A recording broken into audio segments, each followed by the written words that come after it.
Hello world of gamers, I'm back after my holidays with a pickups video, which is something that I haven't done for a long time. I have 24 games to go through, some retro based on what is retro to me and some modern releases, and this really shows where I'm at in terms of what games I'm picking up to play and collect. I was away on a nice holiday in Barcelona. I picked up a couple of games whilst I was out there, which are in this pile. And whilst I was out there in Barcelona, I did not want to think about video content, uploading videos, etc. because holidays, for me personally, are about escaping the everyday norms of life. But I'm back, and I will continue to put out videos. So here we go. I'm going to pick them up, put them in front of the camera in my style.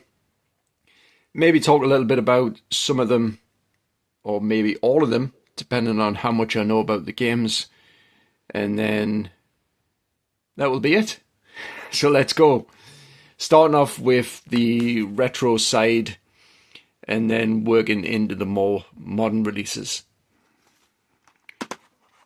First off, we have Vampire Rain. I haven't figured this out. Okay, there we go. The stand was a little bit slanty, but that's going to work. So, Vampire Rain, Xbox 360.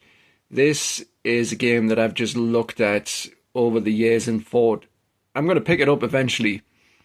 And then it started disappearing. I wasn't seeing it. And then eventually I've started to see it back in stores. So I picked it up. Not knowing much about this apart from what I'd read on the back. Then I did a bit of researching and I found out that people had the opinion that this is one of the worst games released on the Xbox 360. I will give it a try to find out for myself.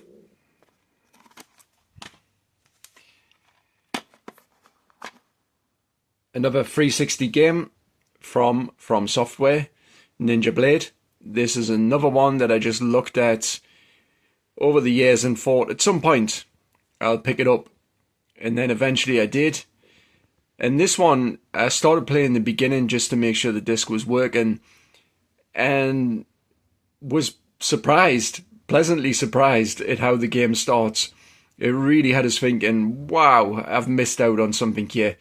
If it continues the way that it started, I'm not giving anything away, but there's some survival horror vibes about this game.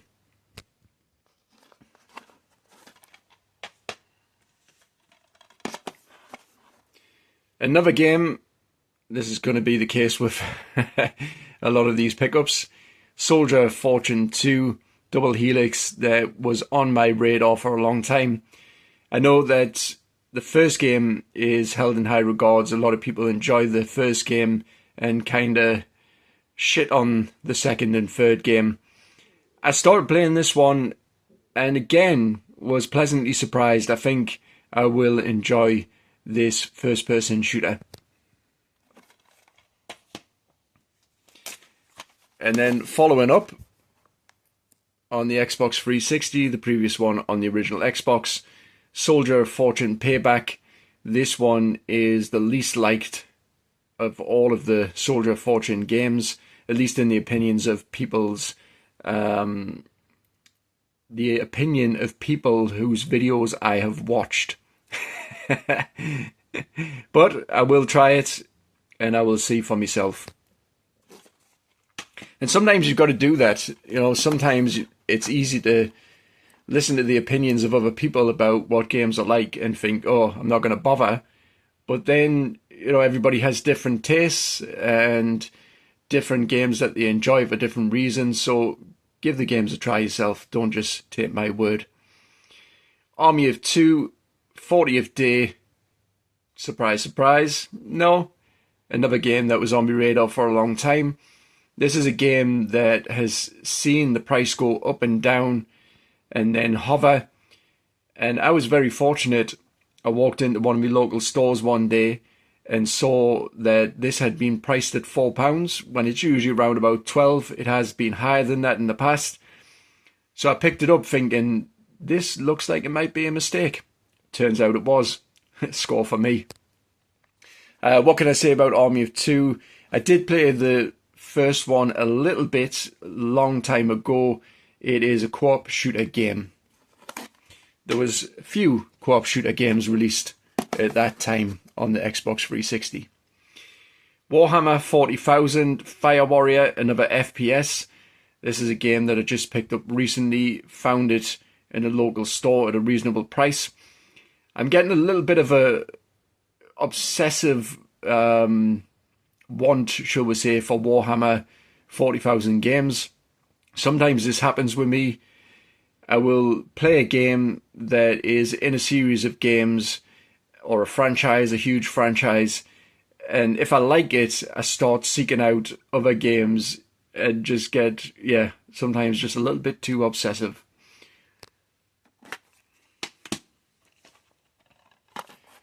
Marvel vs. Capcom 3, Fate of the Two Worlds. There is another version of this one.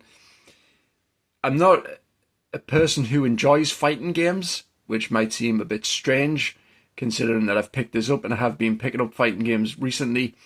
I did enjoy them when I was younger, however, these days I'm just not into them. But for the sake of collecting, I do like to pick them up now and again because they tend to be games that either increase in value or in popularity, which can sometimes push the price up a little bit, or suddenly, because of demand, there's a massive spike in the price of some of these games. So for that reason, I'm hanging on to some of them. Next up, PlayStation 2, Energy Air Force Airstrike. I know nothing about this game. It is a 505 published game for PlayStation 2. It's a shooter. It's a title shooter, but it's not a shoot 'em up in the traditional sense. That's all I can tell you. Next up, another game that was on my radar for a long time. I do have Evil Dead Regeneration, and I've wanted to pick this one up for a long time, but always put it off because of the price. This one has always had a bit of a steady price, and it's not even that expensive of a game, but for some reason I've just thought, nah, I'm going to keep waiting, and my patience paid off because I ended up getting this on eBay in an auction for £6, which is a lot less than what I'll find it in my local stores. So Evil Dead, A Fistful of Boomstick. I'm not a huge fan of Evil Dead, but I will give it a play at some point because I do like horror games. I've just got to push this pile over so I don't have to overreach myself. Bear with us one moment. Okay, so we're getting into the modern stuff now. Recent pickup literally was posted through the door on my return from holiday because of the plastic covering. I'm just going to hold it a little bit closer. Clock Tower Rewind.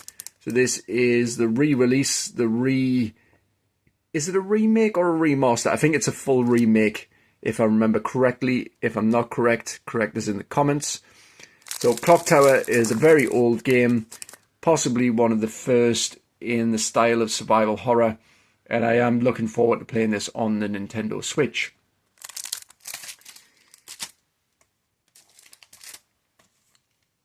Another Nintendo Switch game, Prince of Persia, The Lost Crown. I seem to have lost a little bit of light. I'm just going to pop on a light. Prince of Persia, The Lost Crown. I was happy to see that Ubisoft decided to go back to the Prince of Persia because it is one of my favourite games from back in the day. I haven't played a lot of the Prince of Persia games, but I am looking forward to playing this one. My favourites in the series, I'm just looking down below to see if I have it visible. I don't think I do. Is the Twin Thrones one. I think that's what it's called anyways. Something along those lines.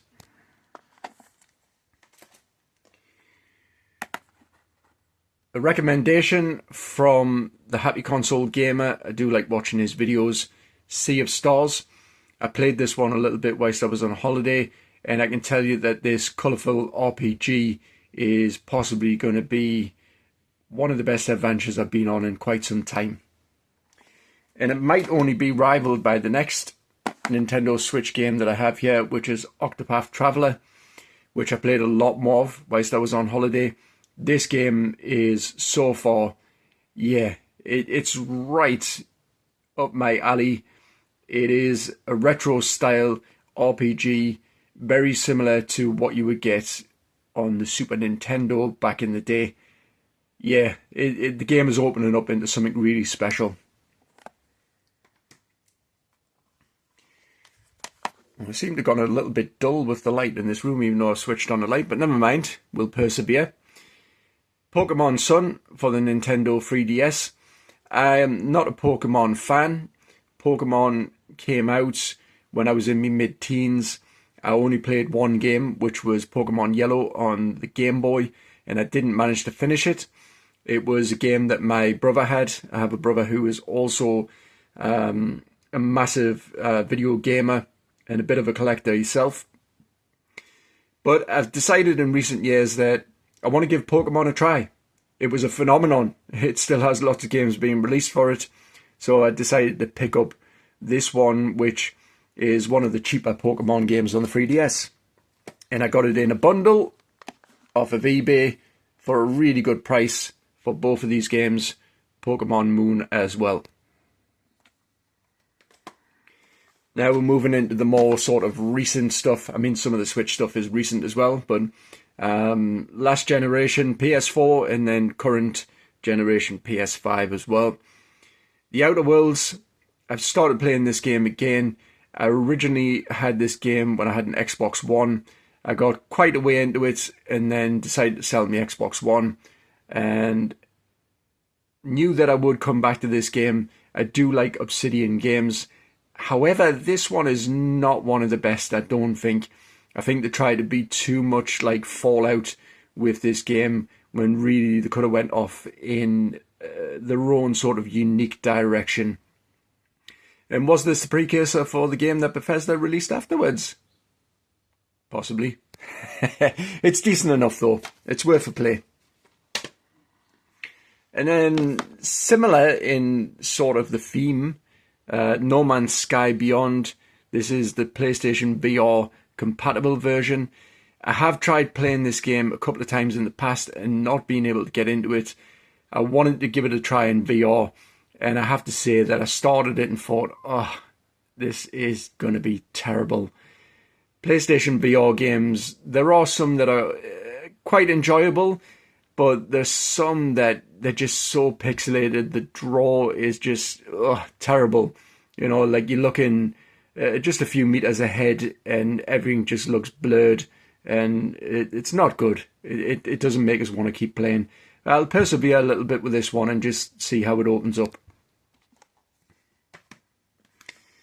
I'm going to keep that one till the end. So we'll go into PS5 with a recent pickup from Barcelona. I was having a look around some of the local stores there, just looking for some stuff that I might not see at home. And this was one of them, Blade Assault. We'll just take a little bit of a look at the back. It's a retro style beat 'em up side scrolling type of game. The type of game that I would have played on the Mega Drive back in the day. And then the other pickup that I got whilst out in Barcelona, Cloudpunk. This is a game that I've wanted to play for a long time. I did not realise it had been released on disc. I thought it was still a digital game. So I thought now's the time to snap this one up because I don't see this at home. Cloudpunk is a cyberpunk delivery service game, which I'm looking forward to playing. Watch Dogs Legion on the PS4, which comes with a PS5 upgrade. I never got into Watch Dogs. I did try to play the first game a long time ago when I bought my son's first PS4 on release. This was bundled in. Not this game, the first Watch Dogs game was bundled in. I did give it a play. I thought, yeah, this could be something that I could get into, and then I just never got back around to playing it. But I've decided recently that I am going to give these games a try. And then following up from that, we'll have Watch Dogs 2. I do have the first one in the collection. So enough said already about these games. Another PS4 title. This one I've actually finished before. Dex, which is a cyberpunk retro-style side-scrolling adventure game. This game was just, yeah, back then when I first played it, which was a few years ago, it was a hidden gem for me. A really, really well done game indeed, and I highly recommend anybody plays this who hasn't played it so far. Then last one for PS5, The Witcher Wild Hunt. So The Witcher 3 Wild Hunt Complete Edition.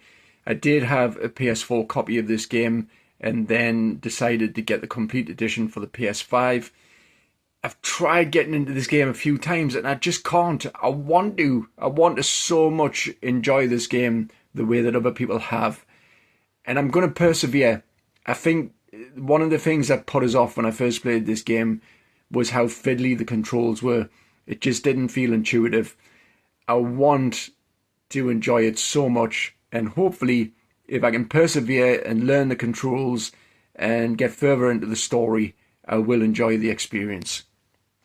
Or it'll just sit on the shelf.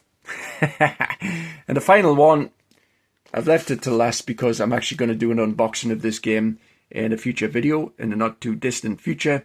The Thing Remastered Deluxe Edition for the Nintendo Switch. And I just want to highlight, if I can, Night Dive Studios. I did do a little review on one of their other games, which was the remake of... Oh, no, it's just completely gone from my head. System Shock, there we go. Quickly came back. And I was mightily impressed. And I've been looking at Night Dive Studios and what they've been releasing. And they have been releasing a lot of old FPS games. And I've took my hat off to the work that they've been able to do with the games that I've played so far. And I'm hoping that The Thing Remastered is better than the original version, which I have down below there. Because I really wanted to love that game and just couldn't. It just didn't do it for us at the time. Maybe this will, with more sort of modern quality of life things added to it. We shall see. I'll just quickly flip it around to show the back, but I'm going to do a full unboxing of this game that is sealed and show all the contents inside. The Thing, the film, is one of my favourite sci-fi horror films of all time. I'll talk more about that in that unboxing video. That's it for all of my pickups. I will catch you in the next one. Stay safe out there.